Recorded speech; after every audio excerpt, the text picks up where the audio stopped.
Hello, I'm an old fart, and I have a guilty pleasure. I like knives. I'm not an expert or an official representative of anybody, I just like knives, and I collect small folding pocket knives, and you've been joining me on a tour through the collection for the last year or so. Thanks for the company. Today I have an unusual piece there's a good chance you haven't seen before. This is a Lamoureux and Sons Fermont. So what's up with this? Well, a while ago I was visiting a friend in Canada, visiting online, I should say. This is still during the lockdowns. And he's an outdoorsy type, and we were chatting about outdoorsy things, and eventually came up in conversation. I asked him if there are any Canadian knife manufacturers. And he listed a few, actually, that I didn't realize were Canadian. Grimsmo, of course, and another well-respected brand, Grumman. Another one that I hadn't heard of and don't have. I'm on their waiting list now. And this manufacturer. He referred me to Lamoureux and Sons. So I went and checked them out. They are a family-run business in Quebec, Canada. It seems they are mainly fixed blade knives, hunting, bushcraft type things, but they make one folder. And this is it. So I ordered it as a sort of a hat tip to my Canadian friend. And it's quite nice. I just particularly like that it is so unique and rare. So formally, Lamoureux and Sons, out of Quebec, Canada. This is their only folder. It is called the Fermont. I might have said Fremont back in my introduction. It is Fermont, F-E-R-M-O-N-T. And it's available in two body colors, both micarta, this black, and they also do an olive drab. The mechanism, that's interesting. It's like a Chris Reeve Menandy. And what I mean is it is a nail nick opening, but it is a frame lock.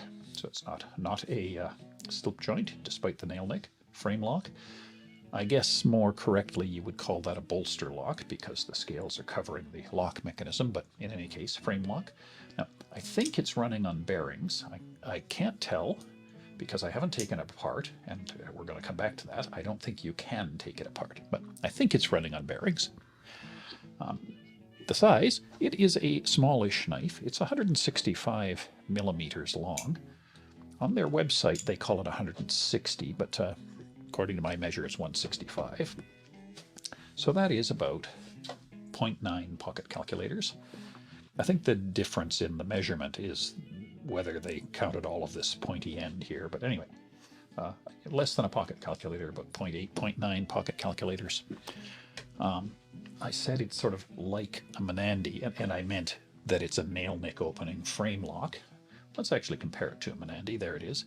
It's very slightly, a couple of millimeters longer than a Menandy. So it's a smallish knife. It happens to be almost exactly the same size as the small Inkosi. In length, that is. The Inkosi is thicker and chunkier. And since you're probably thinking of it as a non-one-handed slip joint, although it's not, the other one that is fairly well known, the Benchmade proper, it is a couple of millimeters smaller than the Benchmade proper. So a compact knife. It's also light, weighs in at 54 grams, so it's on the light end of the small knives. The blade is 2 3/4 inches, so if you're in a 3-inch jurisdiction, this thing is fine. And the blade style, I seem to remember seeing the phrase drop point written somewhere. Well, it's not on their website, so it must have been some other review. But I don't think this is a drop point. I think this is properly described as a straight back. There's no drop there. It's just a curve up to the straight back. So I think that's a straight back. And the blade is S90VN, according to their website. There are no markings on the blade, but I assume that their markings on their website are correct. Body is a titanium body underneath both sides with micarta scales, and the scales are quite nice. And yes, micarta can be rough. Here's the Inkosi. And the micarta is a noticeable grain feeling to it. This micarta is polished. I don't know if there's a lacquer on it or something, but it is polished smooth. You can see the grain, but you really can't feel it. So it's actually quite a pleasant feeling in the hand. Clip. No, there is no clip. This is an in-pocket knife. One of the things I appreciate, if you're going to be an in-pocket knife, rattling around with keychains and bits of lava and things in my pocket, I like that it comes with a leather slip.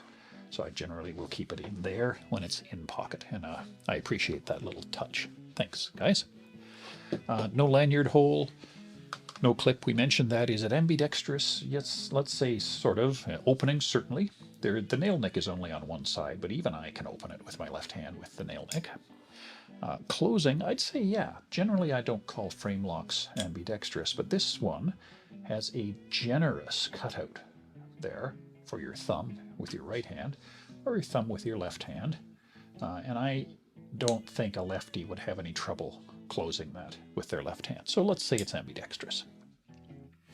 Manufactured, it's made in Canada, somewhere in the province of Quebec. I have not looked up the city. And it says to be handmade. I'm not sure, that's not a well-defined term. I'm not sure what handmade means, but I assume it's not on a fully mechanized production line. Are they made one by one or with CNC, etc.? Don't know. But anyway, it's a low volume, unique piece. I've never seen one, and I've never seen a review. I've never seen a video review of one. And I only was able to find one written review of them. So they are on the rare side, and that's kind of cool. So what I like? Well, I like all that I just said. I like that it's a small manufacturer, hand-making knives in small quantities in Canada. So it's just one of those things that you're not going to see a lot of, and I like that. I like the polished micarta, and not only are they polished, they're sculpted in 3 dimensions. There are bevels there, so there's depth to it, and the result of all that is it just feels nice in the hand. I like that it includes the leather slip. I mentioned that. What I really like about it is that it is a non-threatening knife. I'll come back to that when I do my ratings, but I just don't find that scary. That looks like Grandpa's pocket knife. Just, better made and better materials. But it's a nostalgic feeling knife, not a weapon, and I like that. The blade is nicely sharp, not razor sharp, but plenty sharp enough, and a useful shape and size. So I like all those things. There are a few things I don't like. It is a small manufacturer, and it's not perfect. Here's a few things I don't like. The main one, and this will actually affect some of the other things, is that you can't disassemble it, or at least if you can, I haven't figured out how yet.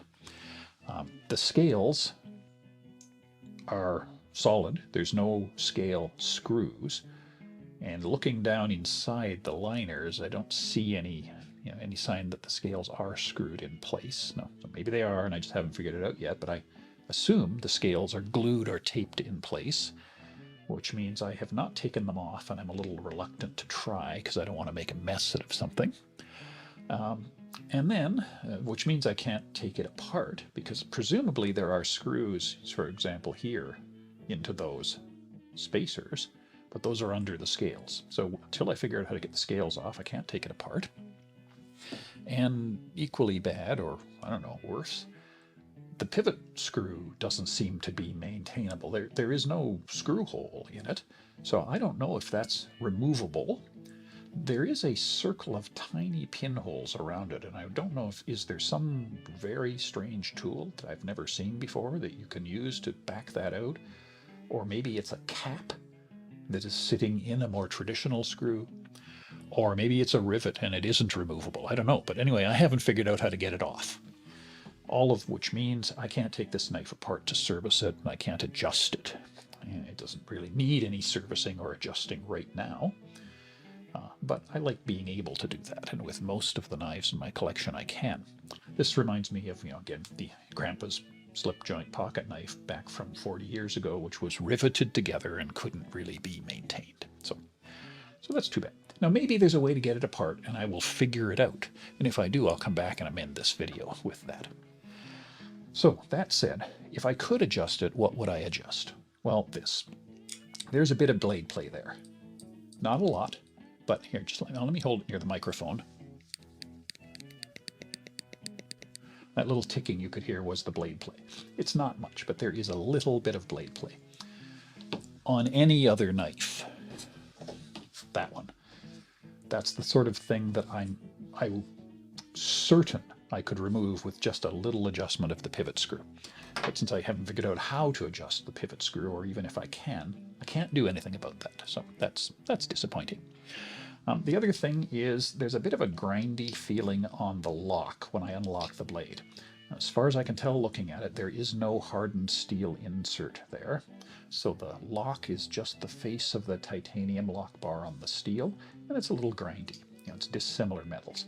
Now, I'm thinking maybe as the knife wears a bit, that will smooth out, and that may even reduce the blade play to some extent as that lock face smooths out and gets in there more and does a more secure lock.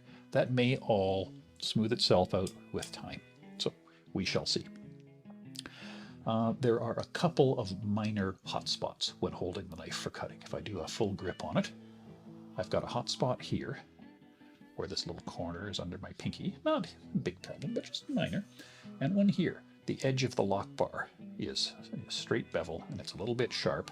It's a minor hot spot. Enough that I would not want to hold the knife like this, with hard use for more than 14 to 16 hours at a time. So that is certainly a minor thing. Final thing I'll mention is the blade is very nice. Pretty blade. It's sharp. The bevel is not very symmetric. I measured it. It's 15 degrees on one side and 20 on the other side. So that's quite non-symmetric. Now, I think that's probably because the knife is so-called, quote, handmade. So is it hand ground? Is it hand sharpened? In which case, I should appreciate that as a part of its uniqueness. And of course, a bevel not being centered doesn't matter at all until you go to sharpen it. And then it can make sharpening a little harder if you use a guided system, which I do, because I'll have to adjust one of the bevels or both of them. So anyway, a very minor thing. So some minor dislikes with the knife, but mainly I like it, and mainly I like it for its uniqueness. So let's go through my internationally unknown knife rating system and assign some scores. We'll start with NTGK, which is for non-threatening gentleman's knife, and we'll do non-threatening first. So for non-threatening, good and bad. The good, first of all, it's two-handed opening, a nail nick two-handed opening. Only two-handed opening. There isn't any way, I don't know, probably somebody can flick that damn thing open with their thumb. There isn't any official way to open it one-handed. And that just makes a knife much, much less threatening, of course. People say, oh, my grandpa had a knife like that. Not, oh my God, is that a switchblade? Also, I think the appearance is non-threatening. It's compact, the simple lines, the straight back looks less stabby. So I think it just has a non-threatening appearance overall. And the bad side for non-threatening, I really can't think of anything. I'd give it an A+ for that rating. I'm just looking down into the blade opening there, and you can see again the blade is not perfectly centered. It's not off much, but it's not perfectly centered, and if I could get at scaled screws and pivot, I'd adjust that in a heartbeat. So anyway, non-threatening, A+. How about gentleman's knife? Well, again, lots of goods. The boutique brand, the fact that it's handmade in Canada, by a company that largely makes hunting knives. That's just cool. Premium steel, S90, an attractive body, an attractive logo, by the way, on the pivot screw. I don't know if, it's not a fleur-de-lis, but is it a play on the fleur-de-lis? I don't know. Anyway, it's an attractive logo. The only writing on the blade is the manufacturer's name is there inside the nail nick, so it's understated. And it's very pocket-friendly. It's light, and especially when it's in the leather slip, it just sits nicely in the pocket without really being a major burden. And the bad, again, I can't think of anything. I'm going to give it an A+ for gentleman's knife as well, and so overall an A+ as a non-threatening gentleman's knife. Now, how about the KN rating for what will my knife nerd friends think? Well, the good news, again, is the fact that it's a rare boutique brand. They've probably never seen one, heard of one. They've almost certainly never held one. Made in Canada, really cool. The con is mainly that you can't maintain it, or at least I haven't figured out how yet. which means you can't do minor adjustments like that blade play. And most of the knife nerds that I know appreciate a knife that you can maintain. So I'll give it a B as a knife nerd rating. And finally, the CMR, the cut myself rating. It's going to get an A. I've never cut myself and probably won't. It's just a nice, simple, basic, safe knife. So that brings us to the end in summary. I'm really glad to have found this small Canadian family business, hand-making knives in small quantities. It's a real conversation piece. I like that. It's compact, it's handsome, it's non-threatening, everything I like in a knife. My only complaint is that, like the old riveted slip joints, it can't easily be disassembled, or I'm too dense to figure out how. And some adjustments that I would do to make it perfect just seem out of reach. Nevertheless, I like it. It's a unique piece that I enjoy having in the collection. Thanks for following along. See you again. Bye-bye.